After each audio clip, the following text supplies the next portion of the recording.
काल रात्री भारत आणि पाकिस्तानच्या आशिया चषकाच्या फायनलमध्ये जो हाय व्होल्टेज ड्रामा झाला तो तुम्ही सर्वांनी बघितलाच असेल। त्यानंतर भारताच्या या विजयानंतर संपूर्ण भारतभर जल्लोष चालू होता, अनेक शहरांमध्ये रॅली निघत होत्या, सगळं घडत होतं। हे सगळं घडताना खरा हाय व्होल्टेज ड्रामा झाला तो मॅच संपल्यानंतर पोस्ट मॅच प्रेझेंटेशनच्या वेळेला। तुम्ही भारतीय संघाचा हा व्हिडिओ बघा, याच्यामध्ये सूर्यकुमार यादवच्या हातात कोणतीही ट्रॉफी नाही, पण तरीही ट्रॉफी हातात असल्याप्रमाणे भारताचा संघ एक प्रकारचं सेलिब्रेशन करत आहे। ट्रॉफी आहे असं समजून एक इमॅजिनरी ट्रॉफी हातात घेऊन हे सेलिब्रेशन चालू होतं।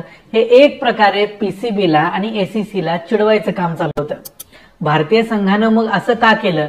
भारतीय संघाला ट्रॉफी का दिली गेली नाही की भारतीय संघानं ट्रॉफी स्वीकारली नाही?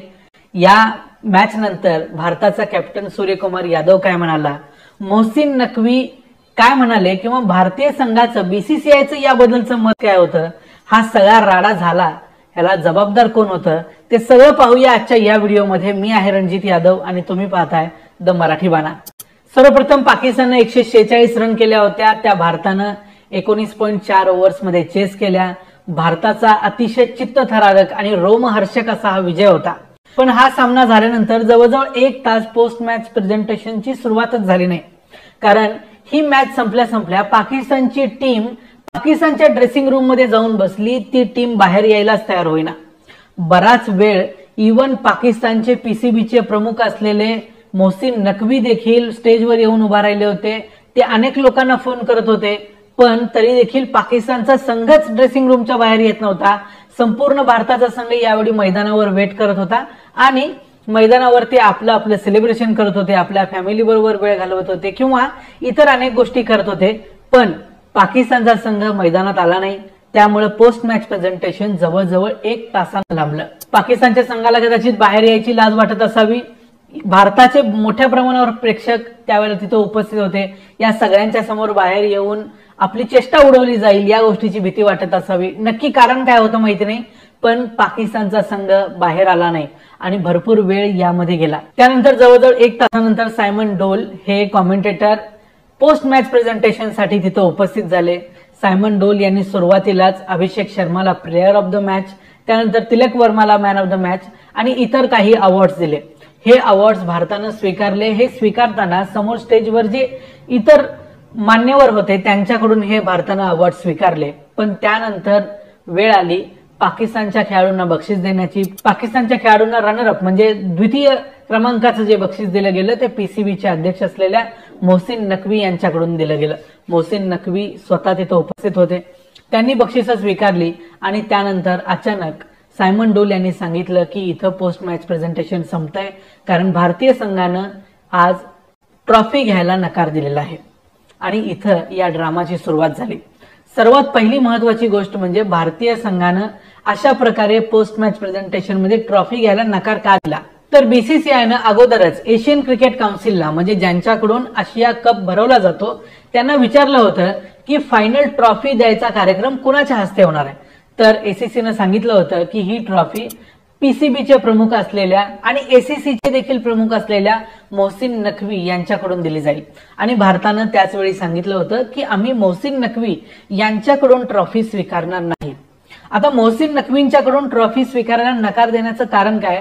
तर मोहसिन नकवी हे फक्त पीसीबीचे म्हणजे पाकिस्तान क्रिकेट बोर्डाचे चेअरमन नाहीत, ते एसीसीचे देखील चेअरमन आहेत म्हणजे एशियन क्रिकेट काउन्सिलचे चेअरमन आहेत।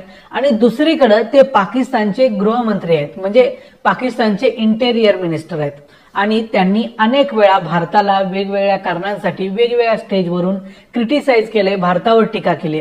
म्हणजे त्यांची टीका फक्त भारतीय संघावर किंवा भारतीय क्रिकेटवर नसते, तर ते राजकारणी असल्यामुळे ती अनेक वेळा भारताबद्दल बोलत असतात, भारतातल्या दहशतवादी हल्ल्यांच्या बद्दल बोलत असतात, भारताच्या मिलिटरी बद्दल बोलत असतात।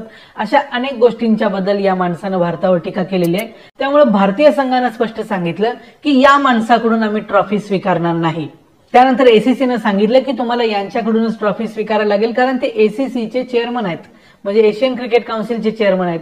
त्यावेळी भारतानं सांगितलं की आम्ही विदाऊट ट्रॉफी आज इथून जाऊ, कारण भारताचं एक सिंपल धोरण होतं। सुरुवातीपासून त्यांनी कुठल्याही पाकिस्तानी व्यक्तीशी ना हँडशेक केला, ना त्याच्याबरोबर कोणत्याही प्रकारची चर्चा केली, ना कोणत्याही प्रकारचं फोटो सेशन केलं। त्यांनी सुरुवातीपासून एक मेसेज सख्तपणे दिला की आम्ही फक्त क्रिकेट खेळायला आलोय आणि फक्त क्रिकेटच खेळू, क्रिकेट शिवाय कोणतीही गोष्ट पाकिस्तान बरोबर करायला भारतीय संघ तयार नाही, भारतीय संघाचा कोणताही प्लेयर तयार नाही, हा मेसेज भारतानं पुन्हा एकदा काल दिला। म्हणूनच सायमन डोल यांनी त्या ठिकाणी पोस्ट मॅच प्रेझेंटेशन संपलंय असं जाहीर केलं। भारतीय संघ बाहेर होता पण तो पोस्ट मॅच प्रेझेंटेशन मध्ये नव्हता। त्यानंतर जी ट्रॉफी तिथं आणलेली होती ती ट्रॉफी तशीच परत घेऊन गेली। त्यानंतर जे स्टेजवरती मोहसिन नकवी उभे होते त्यांचा देखील अपमान केला गेला, त्यांना देखील मोकळ्या हाताने तसंच परत जायला लावलं। भारतीय संघानं त्यांना त्यांची लायकी दाखवली। यानंतर बीसीसीआयने एक स्टेटमेंट दिले। बीसीसीआयचे देवराज सैकिया यांनी सांगितलं की भारतीय संघाला ट्रॉफी मिळणं हा भारतीय संघाचा अधिकार होता। खरं तर आज भारतानं चांगला खेळ केला, भारत जिंकलेला असताना देखील भारताला ट्रॉफी मिळाली नाही। खरं तर भारतीय संघानंच ट्रॉफी घ्यायला नकार दिला, पण भारताचं असं म्हणणं होतं की भारत जिंकलेला असल्यामुळे भारताचं म्हणणं ऐकून जो कोणी ट्रॉफी देणार होता त्या जागी जर यूएईचा एखादा पदाधिकारी जर भारताला ट्रॉफी दिला असता किंवा देत असेल तर भारतीय संघानं ती स्वीकारली असती आणि तसं करायला काहीच हरकत नव्हती। पण काही असलं तरी भारतीय संघानं या ट्रॉफीवर आपलं नाव कोरलेलं आहे, त्यामुळे आज ना उद्या ही ट्रॉफी भारताला दिली जाईल। याच वेळी बीसीसीआयनं मॅच संपल्या काही मिनिटांमध्येच आशिया चषकामध्ये खेळणाऱ्या सर्व भारतीय खेळाडूंसाठी आणि भारतीय संघासाठीच 21 कोटी रुपयांचं बक्षीस जाहीर केलं। यावर्षी नोव्हेंबरमध्ये होणाऱ्या आयसीसीच्या म्हणजे इंटरनॅशनल क्रिकेट काउन्सिलच्या बैठकीमध्ये या एसीसीच्या कृत्याचा आम्ही निषेध करणार आहोत, त्या विरुद्ध आपली तक्रार करणार आहोत असं बीसीसीआयने सांगितलं। या मॅच नंतरच्या प्रेस कॉन्फरन्समध्ये सूर्यकुमार यादवने सांगितलं की माझ्या ड्रेसिंग रूम मध्ये बसलेले 14 खेळाडू हीच माझी ट्रॉफी आहे आणि ती मी घरी घेऊन जाणार आहे आणि यासाठी मला या गोष्टीचा अभिमान आहे। काही असलं तरी कालच्या भारतीय संघानं ज्या पद्धतीचा प्रोफेशनलिझम दाखवला, ज्या पद्धतीनं पहिल्या 20 रनमध्येच भारतानं 3 विकेट्स गमावलेल्या होत्या, त्यानंतर देखील एवढं मोठं प्रेशर भारतीय संघावर असताना देखील भारतीय संघानं तिलक वर्मानं किंवा शिवम दुबे आणि सॅमसन यानं ज्या पद्धतीचं एक पेशन्स दाखवलं, ज्या पद्धतीचं टेम्परामेंट दाखवलं त्याला तोड नाही। खरंच भारतावर या मॅचच्या वेळेला जास्त दबाव होता, कारण पाकिस्तान एक हरत आलेला संघ होता, त्यामुळे त्यांनी आणखी एक मॅच हरली असती तर त्यामुळे जास्त फरक पडला नसता। लोक म्हणले असते की 2 मॅच हरल्या, तिसरी मॅच देखील हरली, पण भारत पाकिस्तानला गेली 7 मॅच सलग हरवत आला होता आणि त्यानंतर अचानक आशिया चषकाची जर फायनल पाकिस्तानकडून हरली असती तर मागच्या 7 मॅचेसचा जो पाकिस्तानचा पराभव आहे तो नील झाला असता आणि सगळं काही खापर भारतीय संघाच्या डोक्यावर फुटलं असतं। पण भारतीय संघानं एक प्रोफेशनलिझम दाखवला आणि त्यांनी हे दाखवलं की मैदानात तुम्ही खेळाडू म्हणून वावरायचं असतं, मैदानात तुम्ही अशा प्रकारचे हावभाव, गन कल्चर किंवा गन सेलिब्रेशन किंवा अशा प्रकारे विमानं पाडण्याचं सेलिब्रेशन करायचं नसतं। मैदानामध्ये तुम्ही एक खेळाडू असता आणि तुमचा तुम्ही खेळ जर चांगला केला तर दुसरी कोणतीही गोष्ट मॅटर करत नाही। हीच गोष्ट काल भारतीय संघानं दाखवून दिली। इतकी सगळी पडझड झालेली असताना देखील भारतीय संघ परत आला आणि भारतीय संघानं हा सामना जिंकून दाखवला। त्यामुळे भारतीय संघाचं खरंच कौतुक केलं पाहिजे। आणि ज्या पद्धतीनं भारतीय संघानं एक मेसेज शेवटी देखील दिला पोस्ट मॅच प्रेझेंटेशनच्या वेळेला की आम्ही फक्त सामान्य पाकिस्तानी खेळाडूंच्या बरोबर हँडशेक करायला नाकारत नाही आहोत, तर आम्ही पीसीबीच्या प्रमुख असलेल्या पाकिस्तानचा गृहमंत्री असलेल्या व्यक्तीला देखील तीच ट्रीटमेंट देतो, कारण दहशतवादाच्या मुद्द्यावर भारत कोणत्याही प्रकारचं कॉम्प्रोमाइज करणार नाही असं भारताच्या पंतप्रधानांनीच सांगितलंय। त्यामुळे भारताने हे दाखवून दिलं की आम्ही आमच्या देशाबरोबर आहोत आणि त्यामध्ये कोणत्याही प्रकारचं कॉम्प्रोमाइज आम्ही करायला तयार नाही। भलेही समोरचा व्यक्ती कोणीही असो, पण भारत आपली पॉलिसी बदलणार नाही।